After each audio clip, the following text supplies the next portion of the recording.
చేయడం జరిగింది. మరి గతంలో ప్రారంభమైన విద్యాలయం మరి నేను గతంలో విద్యార్థి నాయకుడిగా ఉండి మరి ఈరోజు ఎమ్మెల్యేగా గెలుపొందిన తర్వాత మొట్టమొదటిసారిగా కస్తూర్బా గాంధీ విద్యాలయాన్ని ప్రారంభించడం చాలా సంతోషంగా విషయం. మరి విద్యార్థులకు నాణ్యమైన విద్య అందాల్సిన అవసరం ఉంది. మరి ప్రభుత్వం అన్ని రకాలుగా సహకారం చేయడానికి సిద్ధంగా ఉంది. మరి చాలా పాఠశాలలు ఉపాధ్యాయులు లేరు. చాలా పాఠశాలల్లో అనేక రకాల సమస్యలు ఉన్నాయని మా దృష్టికి తీసుకురావడం అనేది జరిగింది.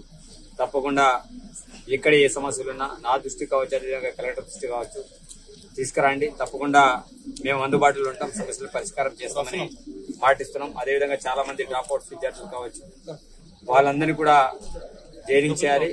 అదేవిధంగా కస్తూర్బా గాంధీ విద్యాలయం అంటేనే డ్రాప్అవుట్ విద్యార్థులు చాలా మందిగా గ్యాదరింగ్ చేయాలి. అదేవిధంగా చాలా మంది టీచర్లు బడికి వెళ్ళాలని కంప్లైంట్ మా దగ్గర వస్తున్నాయి. అలాంటి విషయాల్లో తప్పకుండా డిఓ గారు చొరవ తీసుకోవాలని ఆదేశించడం అనేది జరిగింది. అదేవిధంగా నేను కూడా విజిట్ చేయడం జరుగుతుంది. తప్పకుండా ఈ ప్రాంతంలో విద్యా వ్యవస్థను బలోపేతం చేసే బాధ్యత.